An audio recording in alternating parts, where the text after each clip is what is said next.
You came to this country with $200 and a suitcase that weighed 43 pounds.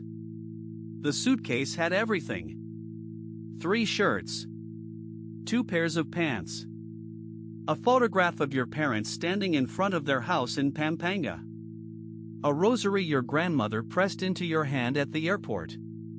You held it the whole flight. Your cousin Marlene met you at arrivals. She drove a 1997 Honda Civic with a cracked dashboard and a pine tree air freshener. She gave you the couch in her living room in New Jersey. You had 4 weeks to find work. You found it in 3 days. A warehouse job, 41 hours a week, $11.50 an hour. You started on a Tuesday. You never missed a day. The first year was about survival. Marlene charged you $300 a month for the couch and kitchen access. You sent $200 to your parents every month. You ate rice and eggs. You bought clothes at the thrift store on Route 1. You saved what you could and put it nowhere because you had nowhere to put it. The second year changed something. You were on break in the warehouse, eating rice you brought from home, when a man named Gerald sat down next to you. Gerald was 54. He had worked in warehouses his entire life. He had just come back from a week in Florida. He told you about his Vanguard account. He said he started with $50 a month when he was 26 and never stopped. He was not rich. He was not smart. He just never stopped. You asked him 3 questions. He answered all 3. You went to the library that weekend. You spent 4 hours reading about index funds. You went home. You made a list. The next Monday you opened a Vanguard account with $250. You set up an automatic transfer of $150 per month. That was everything you could afford. You sent $400 to your parents that month instead of $200, because your overtime had come through. You transferred the $150 to Vanguard on the 1st. You did not touch it. That was 25 years ago. Your family in Manila still thinks you are struggling. You have never corrected them. They know you work in a warehouse. They know you drive an old car. They know you live simply. Your mother calls every Sunday. She asks if you are eating enough. You say yes. She says she worries about you. You say do not worry. She says it is hard over there, yes? You say yes, sometimes. She says you are brave. You say I am fine. Your Vanguard account has $890,000. You have told no one. Not your cousin Marlene, who gave you her couch and still thinks you are barely making it. Not your co-workers at the warehouse, who spent 25 years talking about money they did not have. Not the man in accounting who processes your direct deposit and probably assumes it all goes to expenses. Nobody. The math was never complicated. It was just consistent. In year 1 you put in $150 per month. In year 3 you got a raise and increased it to $200. In year 7 the warehouse promoted you to shift supervisor. You increased it to $350. In year 12 you started a second job on weekends, washing dishes at a restaurant near the warehouse. You lasted 8 months before the hours broke you. But during those 8 months you transferred every dollar of the restaurant pay to Vanguard. That was roughly $6,000. You kept the transfer at $350 per month. Then $400. Then $500 when your son started school here and your expenses stabilized. You never missed a transfer. Not once in 25 years. The crashes came. In 2000 the account dropped from 11,000 to 6,000 in 6 months. You did not call anyone. You did not check the news. You transferred your $350 on the 1st of October like you always did. In 2008 you had been investing for 11 years. Your balance went from $84,000 to $49,000 in 4 months. $49,000. You remember the number. You remember sitting at your kitchen table at midnight staring at the screen. You remember your hands being very still. You transferred $400 the next morning. It was a Thursday. In 2020, the balance dropped from $612,000 to $430,000 in 3 weeks. 3 weeks. A third of your life's work evaporated in 3 weeks. You were 51 years old. You had been doing this for 22 years. You were 2 months from a promotion. You increased the transfer to $600. You called your mother that Sunday and said you were fine. Your coworker Dennis liquidated his 401k in March 2020. He was afraid. He had $62,000 in it. He took the penalty and the taxes and he bought a pickup truck. He still talks about that truck. Your balance recovered and kept going. $890,000. There are things you notice when you have money that nobody knows about. You notice the way people complain. At the warehouse, they complain about money constantly. About prices. About the cost of rent. About how impossible it is. You listen. You nod. You agree that yes, it is hard. You do not say that you have been eating the same rice and eggs for 25 years by choice and that the difference between you and them is not luck but $150 per month that compounded for a very long time. You notice the way people spend. Dennis bought the truck. Marcus leased a car he cannot afford. The two women in accounting go to lunch together every day. You bring your rice. You have brought your rice every day for 25 years. You notice the conversations about retirement. People in their 40s and 50s who have almost nothing. Who are afraid. Who do the math and realize it does not work. You listen. You do not say anything. Your mother calls on Sunday. She says she worries about you. You say do not worry. She says are you eating? You say yes. She says you are so far away. You say I know. You do not tell her about the account. You will tell her when you go back. You are not sure when that will be. In year 8 you became a citizen. You remember the courtroom. The judge reading the oath. The other people around you. You were 33 years old. You had $600 in Vanguard and $200 in checking and 4 shirts and the same pair of shoes you had bought in year 3. You transferred your monthly amount 2 days later. It was automatic. You did not think about it. Your balance now is $890,000. It earns dividends. The dividends go back in. You do not need them. You have not needed them for years. You live on your salary. You have always lived on your salary. The account is for later. Later is getting close. You think about going home. Not as a visit. As a return. Your parents are older. The house in Pampanga needs a roof. You have been sending money for 25 years. They think it is because you are working so hard and barely managing. You let them think that. You will go back. You will buy them a new roof. You will sit in the house where you grew up and drink coffee and your mother will ask if you are eating and you will say yes and you will mean it. You will not tell them about the $890,000 right away. You will wait until the right moment. You will watch your father's face when you do. He worked his whole life. He never had more than a few thousand saved at once. He is proud of you for surviving this country. He has no idea what you built here. Monday morning. Same parking lot. Same car. Same lunch in the same bag. The Vanguard app shows $891,214. You close it. You go in. The warehouse smells like concrete and cardboard.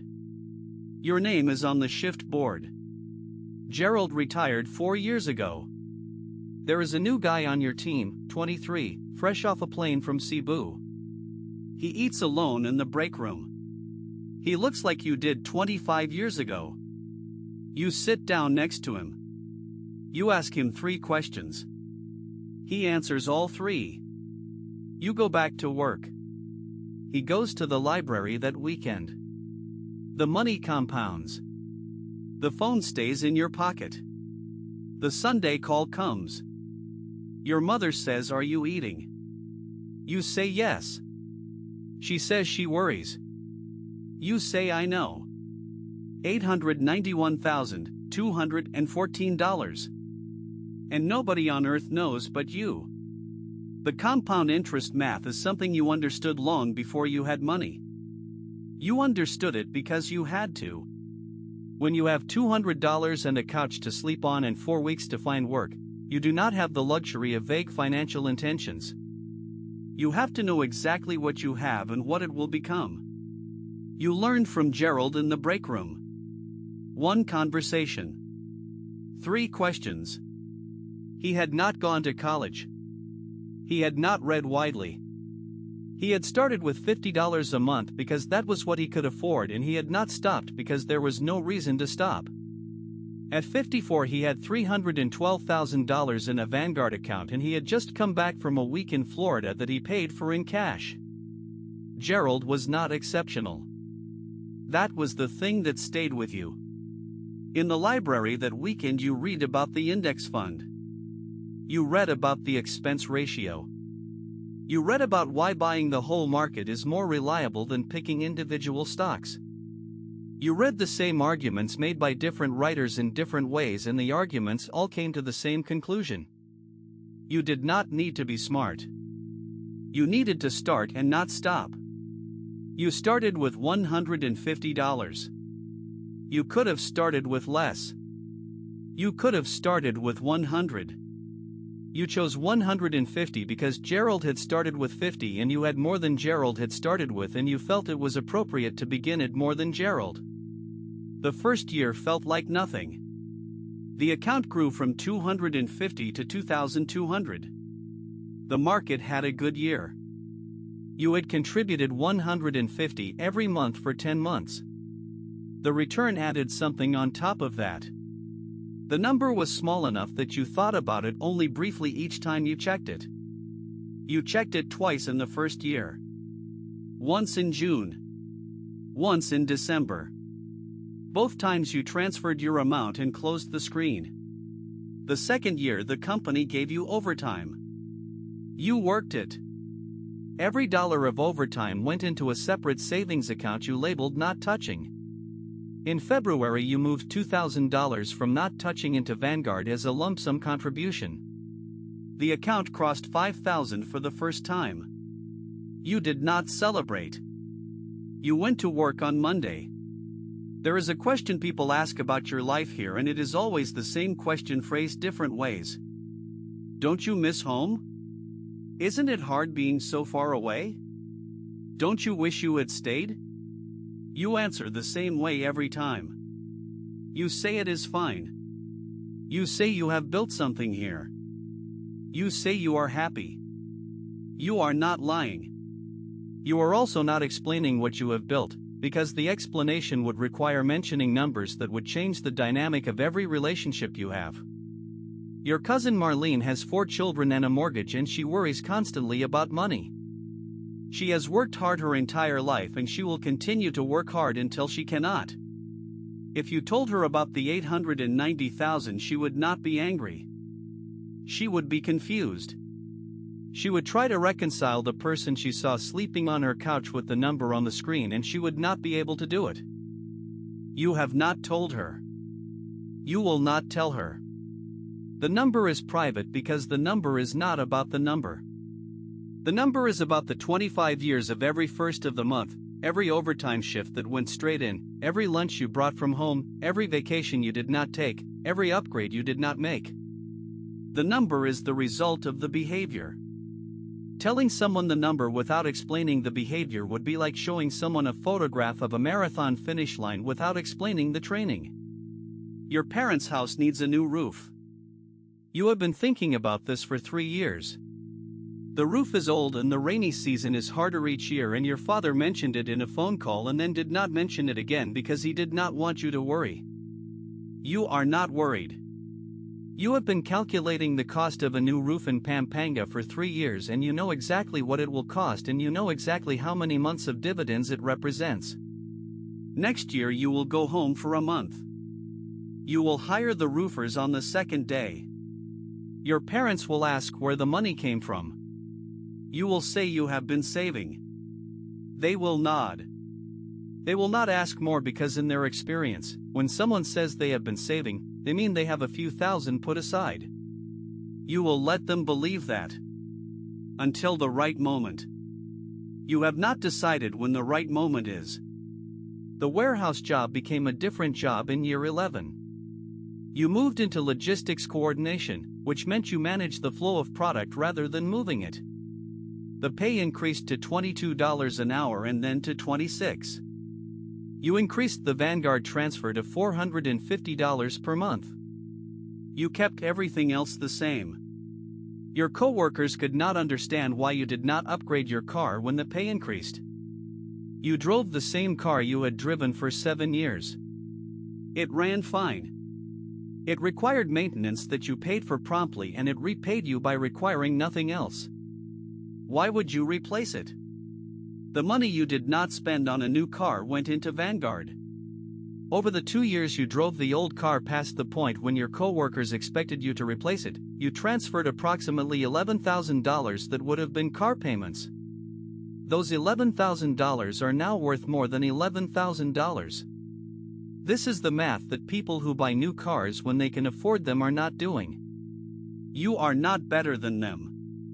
You are just doing the math they are not doing. The account crossed 100,000 in year 14. You were 44 years old. You remember the number, $103,411. You checked it on a Sunday morning while your coffee brewed. You looked at it for a moment. You poured the coffee. You called your mother. She asked if you were eating. You said yes. She said she had been praying for you. You said thank you. She said the roof held through the last storm. You said good. The account crossed 200,000 2 years later. 300,000 2 years after that. The pace was accelerating because the market was growing and the contributions were growing, and the compound effect was doing the work you had set it up to do 20 years before. 890,000. Your parents do not know. Marlene does not know. Your coworkers do not know. The man you have had lunch next to for 11 years, a man named Victor who is careful and decent and worried about his retirement, does not know.